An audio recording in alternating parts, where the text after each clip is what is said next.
Hi Jayson. Thank you. How are you doing? Good, thank you, yeah. How much are you looking forward to these games? Yeah, really looking forward to it, yeah, absolutely. Buzzing to get going now.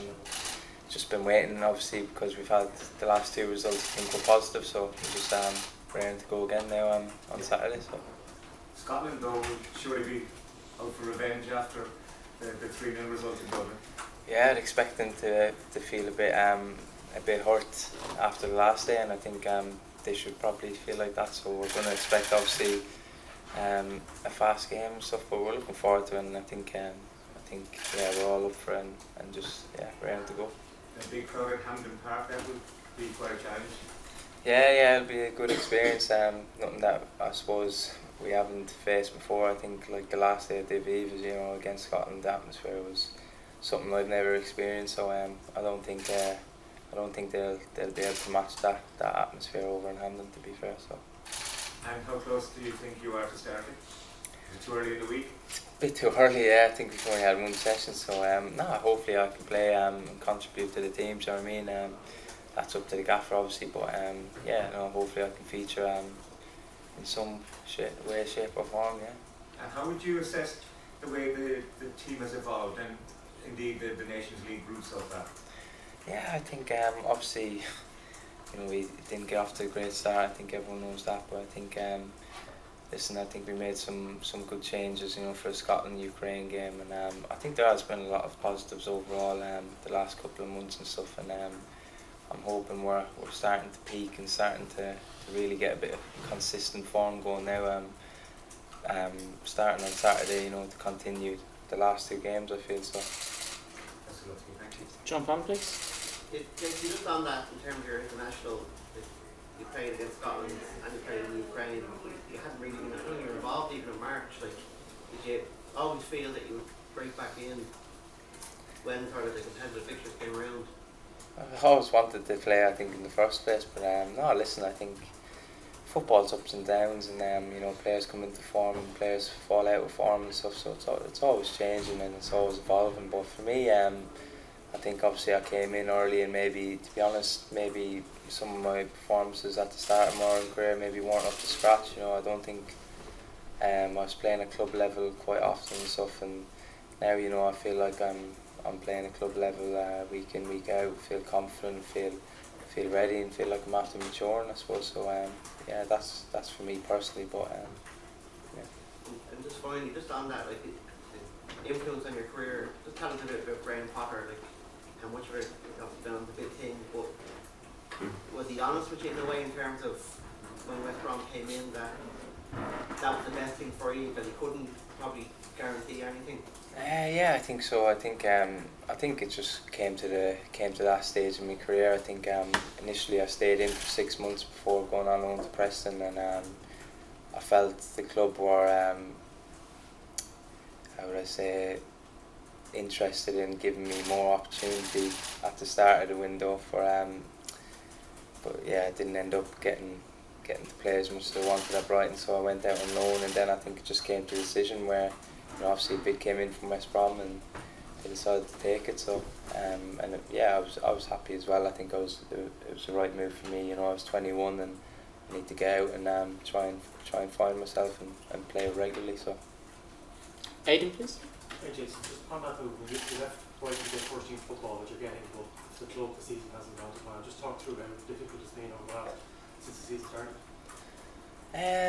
Yeah, it's been difficult, I suppose, because obviously we haven't got the results we want, but to be honest, I think you need a bit of luck in football, and I just don't think we've had it. I think, the table speaks for itself, and at the end of the day, we're in the business, you need to win games and climb up the table. But I think if you've watched the 10 games, I think there's no way we should be where we are, but that's how it is, that's football, and we need to, there's obviously areas we need to do better in. But Just ask you one of your club is Darren Shea, and Robbie and earlier on talking about Preston struggling for goals at the moment.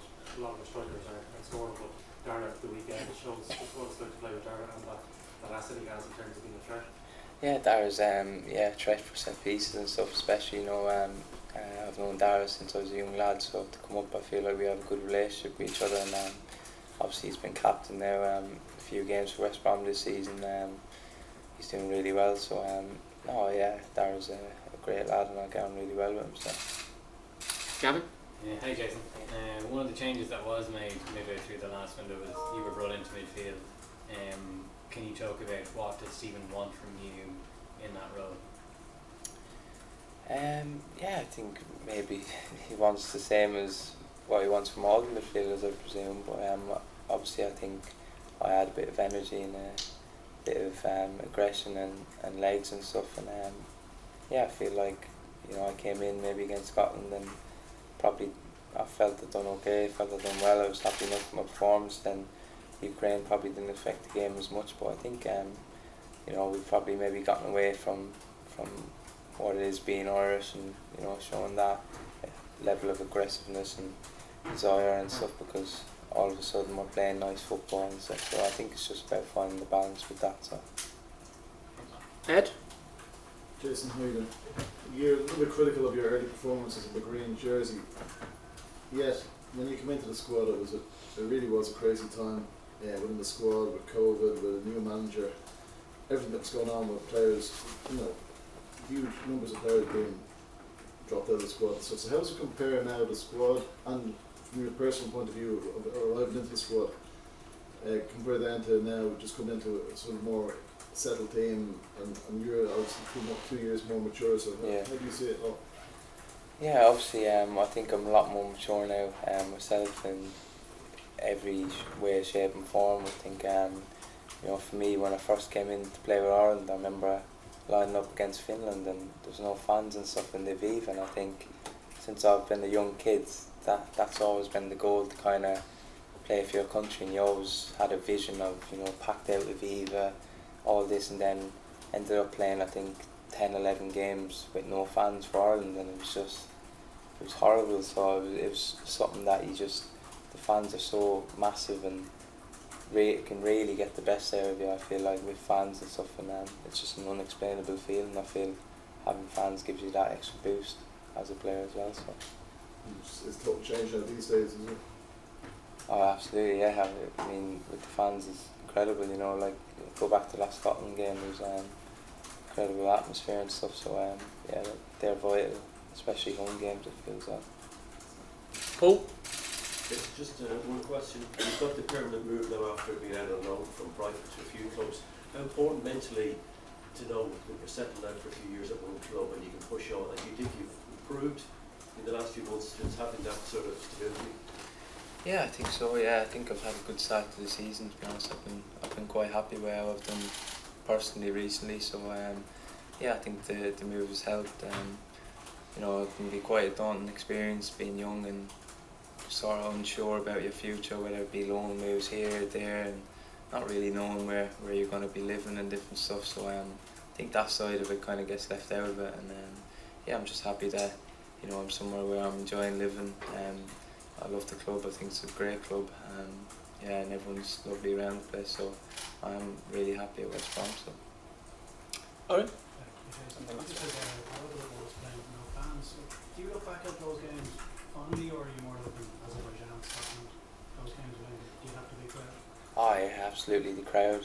The crowd's just incredible. Like you get for a player, that's what you dream of, isn't it? And it was like I said, it was a really strange experience.